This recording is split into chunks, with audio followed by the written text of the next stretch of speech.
आदाब, मैं हूं मुमताज आलम। से बात करूंगा G20 की, ग्रुप 20 की जो समिट हो रही है उसकी मैं बात करूंगा। G20 को लेकर के जहां पूरी दिल्ली सजाई गई है, वहीं कहीं कहीं दिल्ली को छिपाया भी गया है। जी हां, और इस वक्त मैं अगर ट्रेंडिंग की बात करूं तो जो ट्रेंडिंग में है वो G20 नहीं, बल्कि घोसी में जो इंडिया की जीत हुई है, जो अपोजिशन इत्तेहाद की जीत हुई है, वो ट्रेंडिंग है। और दूसरा जो सबसे ज्यादा ट्रेंडिंग में है वो है शाहरुख खान की फिल्म जवान, वो ट्रेंड कर रही है सोशल मीडिया पर। तो ये अपने आप में एक बहुत बड़ी है। और मैं बात करूंगा G20 की कि अब जो बाइडन भी हिंदुस्तान तकरीबन पहुंच चुके हैं, वो डिनर में अभी शामिल होंगे। वो डिनर जो प्रेसिडेंट ऑफ भारत, इंडिया नहीं, प्रेसिडेंट ऑफ भारत की तरफ से दिया गया है। यह ऐसा डिनर है कि डिनर से पहले ही कंट्रोवर्सी खड़ी हो गई। ये पहली बार ऐसा हुआ है कि प्रेसिडेंट ऑफ इंडिया लिखने के बजाय प्रेसिडेंट ऑफ भारत लिख दिया गया। अब ये मालूम नहीं गलती से लिखा गया या जानबूझ करके लिखा गया, क्या है इसके पीछे, क्योंकि जिस तरीके से बीजेपी डिफेंड कर रही है और कहीं कहीं बैकफुट पर भी नजर आ रही है, यानी वो ये भी सोच रही कि कहीं कोई गलती तो नहीं हम कर रहे हैं इंडिया को हटा करके, फिर उसको लग रहा है कहीं इससे फायदा तो नहीं मिल रहा है। यानी कंफ्यूजन की बड़ी स्थिति जो है वो देखने को मिल रही है। तो G20 में आप देखिए कि ग्रुप 20 में लाखों लोग जो है इस वक्त जो बाहर से हैं वो दिल्ली में मौजूद हैं। पूरी दिल्ली इस वक्त जो एक तरीके से मेहमानों से खचाखच भरी हुई है।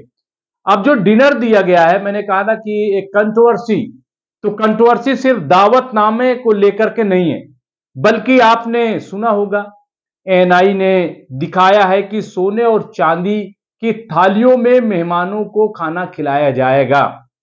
अब इस पर भी सवाल उठ गए थे। सवाल यह उठ गया था कि जिस मुल्क में आज भी 80 करोड़ लोगों को अनाज दिया जाता हो ताकि जिंदगी गुजार सके, यानी इतनी गुर्बत जहां पे हो, और अभी एक ताजा खबर आ गई है कि हमारा जो रुपया है वो अफगानी रुपया से भी नीचे गिर गया। अब इसको लोग कह रहे हैं कि दरअसल ये रुपया नहीं गिरा है, बल्कि भारत की इज्जत जो है वो गिर गई। यानी अफगान, आप सोचिए जहां कि अफगान से नीचे रुपया का गिर जाना, आप सोचिए कि हम कहां पहुंच गए हैं। और ऐसे में सोने और चांदी में हम मेहमानों को खाना खिलाएंगे। इसके अलावा आप देखिए कि हम बड़ी बड़ी बातें करते हैं, 5 ट्रिलियन की बात कर रहे हैं कि हमारी इकोनॉमी होगी। बीजेपी के जो प्रवक्ता है, हालांकि प्रवक्ता नहीं जाते हैं बल्कि दूसरे लोग भेजे जाते हैं, प्रवक्ता नहीं भेजे जाते, कहीं ऐसा ना हो कि बीजेपी जो है कटघरे में खड़ी हो जाए। तो अब बड़ी होशियारी से, खैर, तो अब ये जो सोने और चांदी का मामला है कि मेहमानों को खिलाया जाएगा, खैर मेहमान आए, बड़ी अच्छी बात है, उनकी इज्जत हो। लेकिन स्वामी प्रसाद मौर्य, उन्होंने एक और बड़ा सवाल खड़ा कर दिया।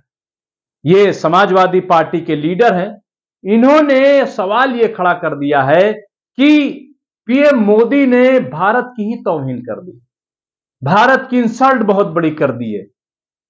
और वो ये कि जो थाली है उसमें बीच में जो अशोक की लाट है उसको रख दिया है, जो भारत का चिन्ह है, हिंदुस्तान का निशान है, उसको बीच में रख दिया है थाली में।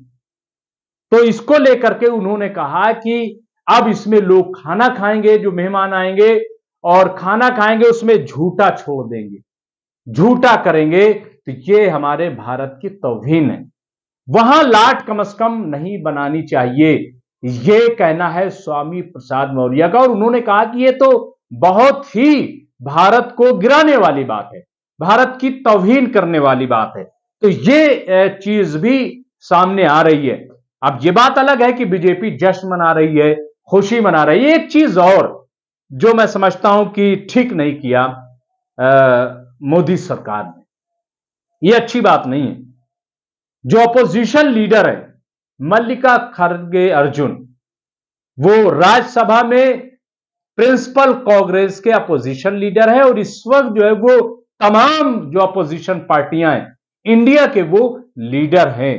उनको जो आज डिनर होने जा रहा है, हो रहा है, जब आप हमारा ये प्रोग्राम देख रहे हैं तो तकरीबन डिनर जो है वो शुरू हो गया। उसमें मल्लिकार्जुन खड़गे को नहीं बुलाया गया। अब ये क्यों नहीं बुलाया गया?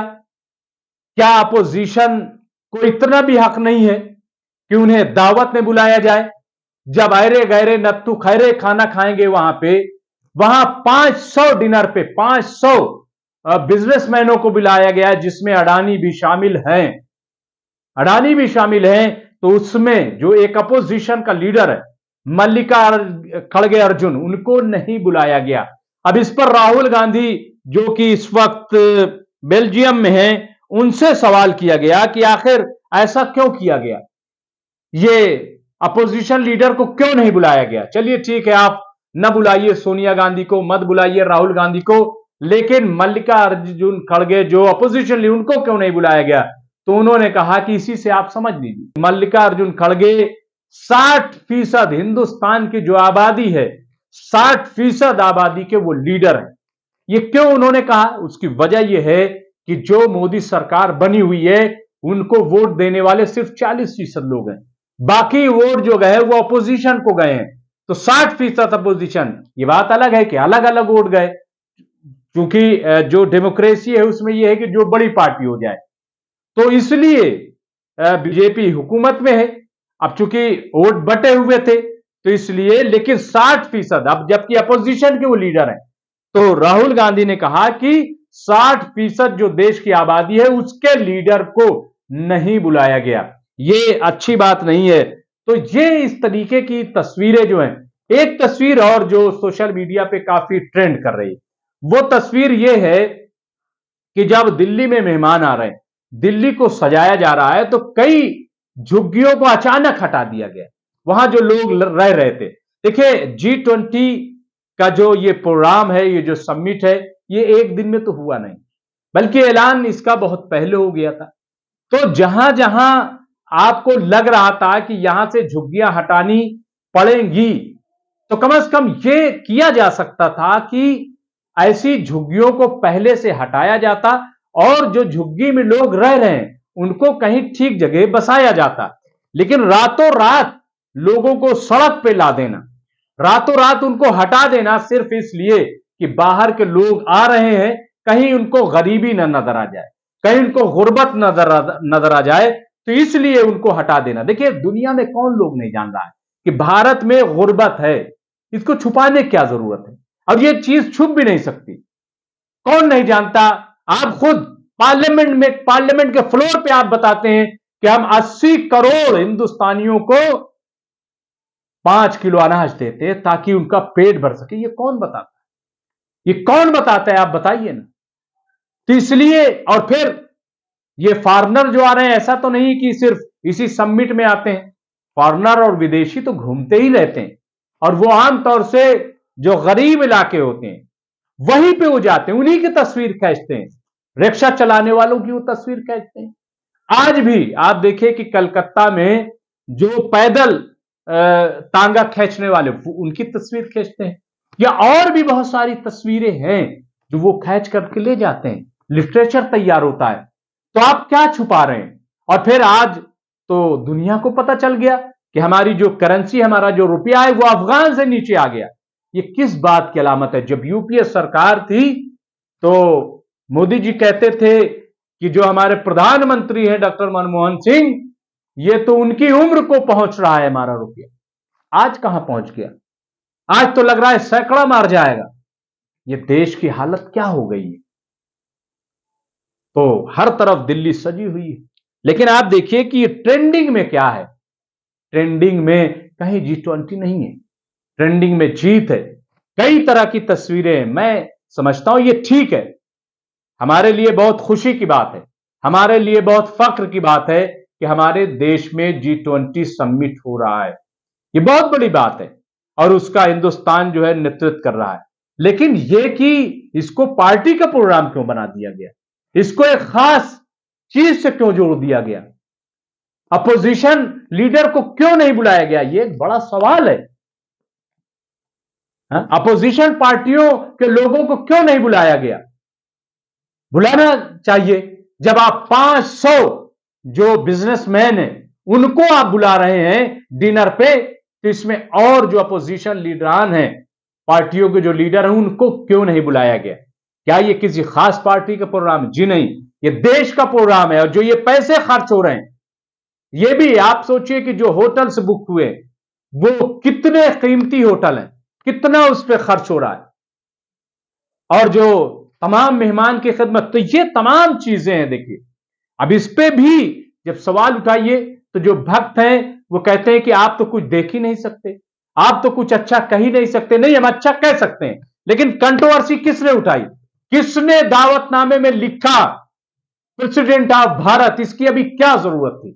क्या बदल सकते हैं? किसने अपोजिशन लीडर को, आप बताइए, कि दावत नहीं दी? ये किसने किया? और किसने ये जो सोने चांदी की प्लेटें हैं, क्या जरूरत थी इसमें सोने चांदी की? क्या इससे यह लगेगा कि भारत वाकई जो है वो विकसित देश हो गया है? क्या लगेगा? जी नहीं। भारत की ताकत का पता उस वक्त चला कि जब हमारा चंद्रयान 3 चांद पर लैंड किया है। उसमें सोने चांदी की जरूरत नहीं है। हां, अगर आपको इतनी फिक्र थी तो जो 3000 लोग अभी भी जिनको तनख्वाह नहीं मिली, मैं बात कर रहा हूं हैवी इंजीनियरिंग कॉरपोरेशन के लोगों को, जो रांची में वाकई है, आज भी मेरी उनके लोगों से बात हुई है, लेकिन आज भी 3000 लोगों को तनख्वाह 20 महीने से नहीं मिली है। आप सोने चांदी में खिला रहे हैं। उनको बुलाते, उनको सोने चांदी में खिलाते कि जिनकी वजह से आज देश का नाम रोशन हुआ है, जिनकी वजह से हम चांद पे लैंड कर गए, उनको सोने चांदी में अगर खिला देते, तब दुनिया देखती कि ये अपने साइंसदानों का कितना ख्याल रखते हैं और इसीलिए ये चांद पर पहुंच गए। आप किनको खिला रहे हैं और क्या उससे आपको मिलेगा? क्या लगेगा कि देश जो है बहुत अमीर हो गया? माफ कीजिएगा, विकासशील श्रेणी में जो हमारा देश था, उससे भी, उस फेरिस से भी हम हट गए। ये तो वही होता है कि घर फूंक तमाशा देखना। जैसे कोई शख्स हो और अपनी वाहवाही के लिए अपना घर बार बेच दे और उसके बाद ऐश करे 5 स्टार में जाकर के और कहे साहब हम तो जो है वो बहुत रईस आदमी। इसलिए यह सवाल उठाया जा रहा है। हकीकत ऐसे नहीं छुपती है। सवाल इसलिए किया जा रहा है। G20, मैं फिर कह रहा हूं, बहुत अच्छी बात है, लेकिन ओरिजिनल तस्वीर होनी चाहिए थी। ओरिजिनल तस्वीर। आज हमारा देश फिर कर्ज में डूब गया है। एक एक शख्स पे 1,20,000 का कर्ज है। जब यूपीए की सरकार बनी थी 2014 में, तो उस वक्त प्रति व्यक्ति कर्ज जो हमारा था वो सिर्फ और सिर्फ 47,000 था, और आज कहां पहुंच गए? फिर कर्ज जो हमने पिछले 70 साल में जो कर्ज नहीं लिए बाहर से, वो हमने 90 लाख करोड़ का कर्ज ले लिया। ये क्यों ले लिया? ये तमाम चीजें हैं जिससे सवाल उठता है। अब इस पे कोई ये कहे कि आप सवाल क्यों कर रहे हैं, बिल्कुल सवाल किया जाएगा। अब जबकि G20 की समिट जारी है और ये आज से लेकर के 10 सितंबर तक जारी रहेगी, तो मैं आपको अपडेट करता रहूंगा। लेकिन एक सवाल जो उठाने वाला है और सबको उठाना चाहिए कि आखिर अपोजिशन लीडर को क्यों नहीं बुलाया गया। तो हम आपको अपडेट करते रहेंगे। आप देखते रहिए एमएमसी न्यूज इंडिया। बहुत बहुत शुक्रिया।